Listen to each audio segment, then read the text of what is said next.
Hi, everyone. Welcome to Clutch Entertainment today. Today, we will be having a podcast about hockey, ice hockey in general, how to play it, some tips, other ways to play the game, and just some general rules and regulations that basically everyone has to abide by when they play the games. Ice hockey is a sport where two teams play on a 200 feet by 85 feet sheet of ice. So it's 85 feet wide and it's 200 long. And I'll have a section where I'll show you the actual diagram of the arena. That's basically what it's called, an ice arena, for 60 minutes of a hockey game. You may have seen it basically on like NHL teams on TV, or you maybe a college team. So there's several different leagues out there. There's junior, NHL, amateur, like high school leagues, college leagues, and there's like even pee-wee leagues that kids learn at like 5 years old or 6 years old. It's a very fun and exciting sport, but there's a lot to understand within hockey, and hopefully this video will actually help you with that understanding. So some basic rules for hockey is the main objective is to get the puck into the opponent's net.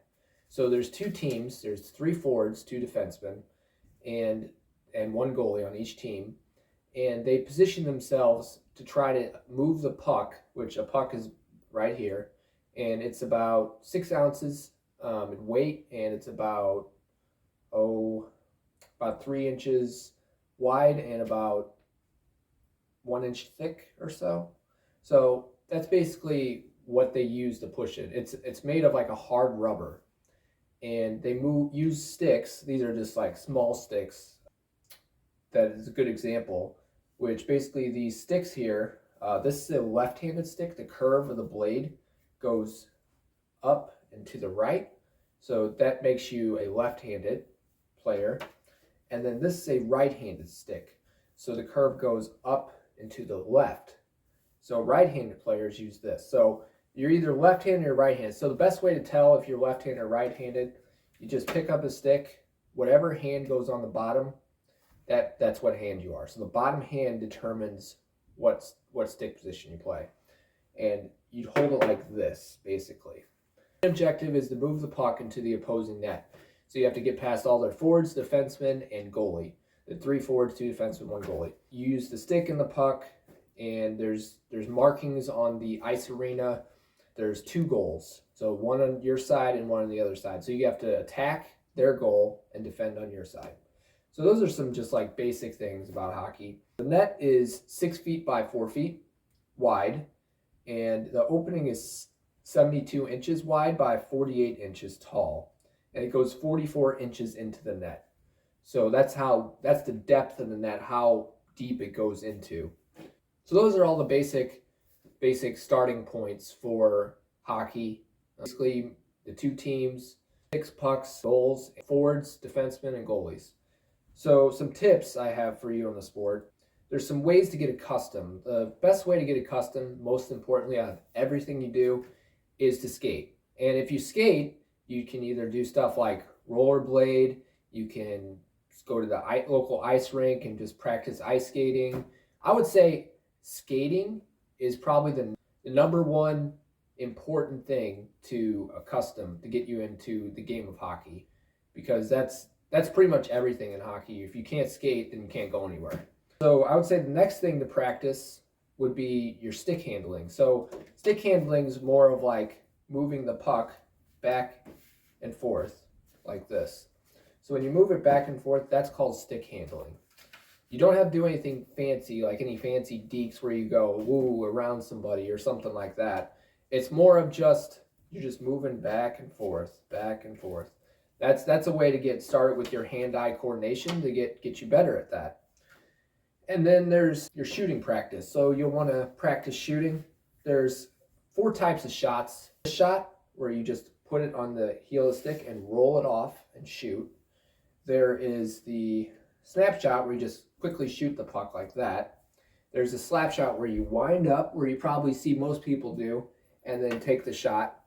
And then there is the backhand shot, where you take the backside of where you usually shoot. So if I'm left-handed, the backhand will be on the opposite side. So I'll be moving the stick to move it like this on the backhand.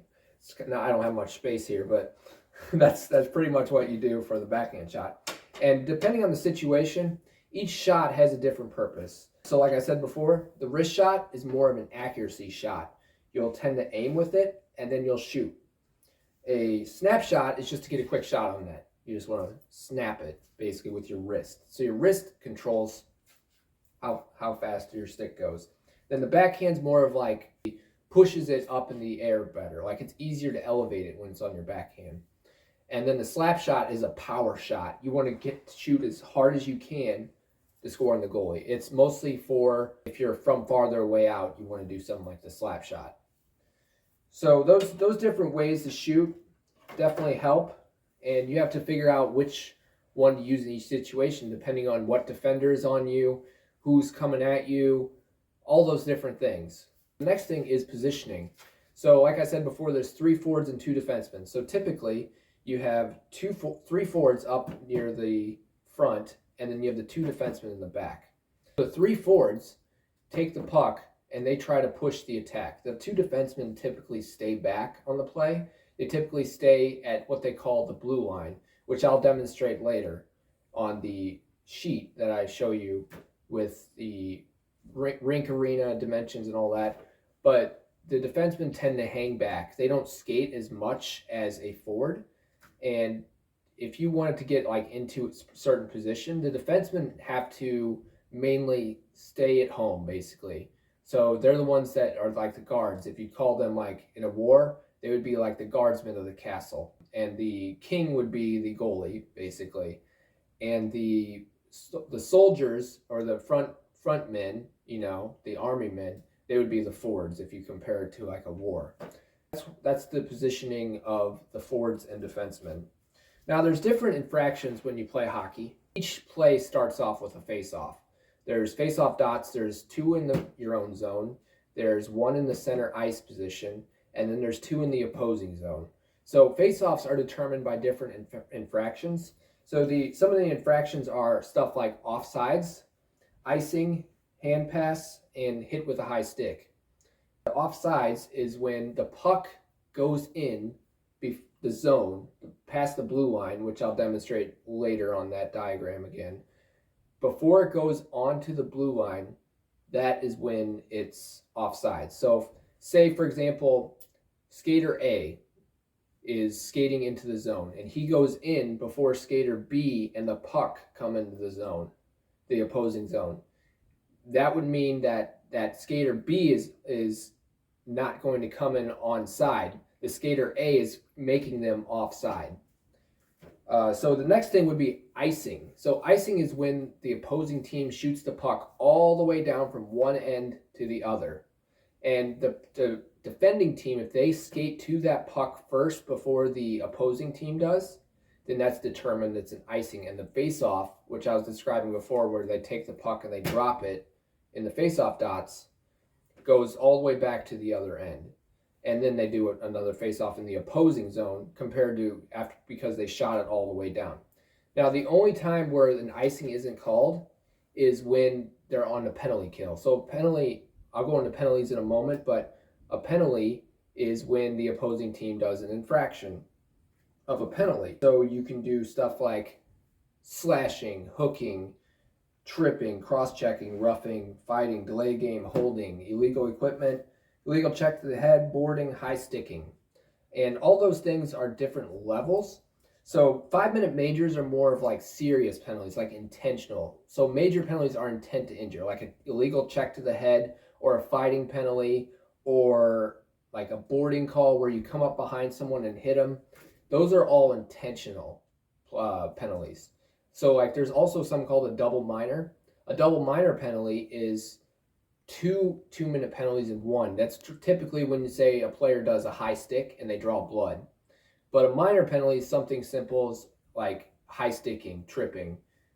Pretty much anything like that or holding is pretty much a minor penalty. And the player who commits the penalty has to go into the penalty box.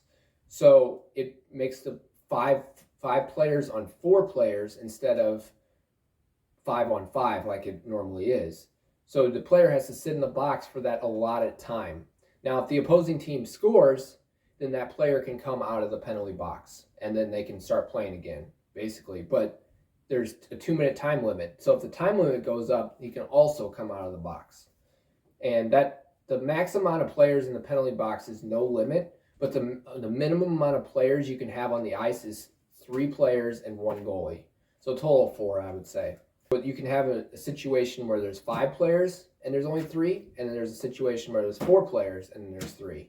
Or you can have 3 on 3, depending on how many minor penalties offset. So some accessories for the game of hockey. Are plentiful. You know, there's all kinds of pads, sticks, gloves, helmets, you know, everything. So some examples are, you need, of course, the hockey stick.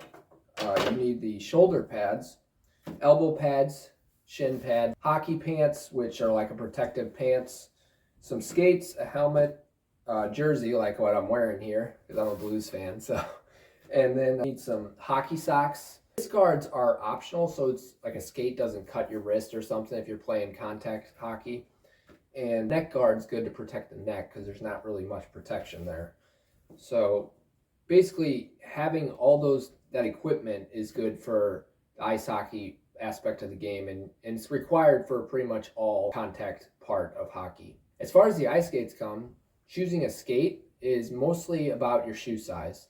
If you're like not growing anymore, then I would say stick with whatever skate you want. But if you want to look at skates and you're younger, I would say go with something that, you know, that may be used or something, because new skates can last years depending on how much you use them, and you just need your basic shoe size in order for it to work. And so now I'm going to go into the arena size and explain some of those rules I was speaking about before. So here we have a picture of an ice arena, an NHL-sized rink, and we have all the different markings and such. We have the center ice dot here in the middle. That's where the opening face-off takes place between the 2 players, and the referee drops the puck. We have the 2 dots in the defending zone, 2 dots in the attacking zone, and then we'd have players on each spot. So we typically have a player here, a player here, and a player here, and then 2 defensemen here. And then they all face off against some players here, here, here, here, and here. So within this whole field, we have all the different players all lined up. And when I was describing offsides first, the offsides occurs typically when player A, right here like I was describing, is not in the zone, but B is in the zone, but A has the puck right here. So typically that would be offside because B is in the zone before A. Now, when I was talking about icing before, I was talking about player A right here shoots the puck all the way down the ice past this red line right here. Now, if player A is right here and shoots it down into the corner, it is not an icing. That is a shoot-in. That's a normal play there. Then we have face-offs. So face-offs take place here, here, here, here, and here. So the goalie covers the puck. The referee blows the whistle for a penalty. Any kind of different play is put into the face-off dots. So that's how the puck is put into play typically. And then we have the other parts of the arena here. We have all the crowd, like all on the outside of the arena, of course. And then we have the scorekeepers here. These are like the off-ice officials. And we have the penalty box right here and right here. And then the players' benches are over here. So we have the 3 forwards and 2 defensemen on the ice. And then we have the other 13 skaters on the bench, and we have a goalie. And then we also have the goalie out there. And then same for the other team. So typically the teams run 4 lines of 3 forwards and 3 lines of two defensemen. So basically there's 6 defensemen, 12 forwards, and the 2 goalies. So that's a little breakdown of what an arena looks like. I will include this in the description below. This chart is a basic representation of what you'll be seeing on any kind of hockey arena. So lastly, we're going to talk about some different ways to play the game of hockey. There's ice hockey, which I've been describing the whole time. There is floor hockey, which basically you play on like a gym floor and you have these plastic hockey sticks that you can play with friends, family, or even in high school or middle school gym class. And it's just basically goals, and you just use shoes and stuff, and it's pretty fun. I actually like that aspect. Just picking up a stick and puck and going for the two nets. It's basically the same aspect of the game. It's just the biggest rule difference is you can't take your stick above your waist. And then another way is roller hockey, which basically is pretty much all the same as ice hockey. The only difference is some roller hockey leagues, they don't have contact hitting, so you wouldn't be checking anybody and hitting them like a typical ice hockey game that you'd see. It's more of just skating and shooting mainly. But there's still penalties, there's still tripping, roughing, all that stuff. It's not so much as a contact as ice hockey. And then there's street hockey. That's where you just go out on the street and you play with some friends and buy your own net and stick and puck and go out on the street and have a good time. So overall, ice hockey has a lot to it. There's a lot to learn as you play the game of hockey.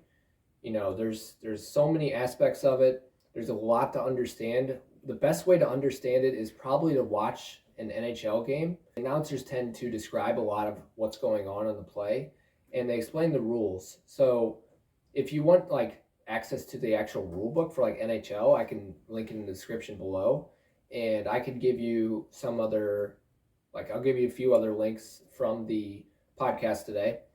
And if you have any other questions, leave them in the comments below, and I can explain any kind of aspects of hockey. I've been around with hockey ever since I was little, and that was 30 years ago. Yeah, I've been watching hockey all the years, and I'm a big Blues fan, obviously, because I got the Blues gear. If you have any other questions, like I said, check it out in the comment section below, and I'll be able to assist you with that. And yeah, thanks for checking out my channel. Thanks for watching my video today on basically how-to hockey. And if you have any other questions, you can like and subscribe. Don't forget to hit the notification bell below, and really appreciate all your support, and thank you for watching Clutch Entertainment.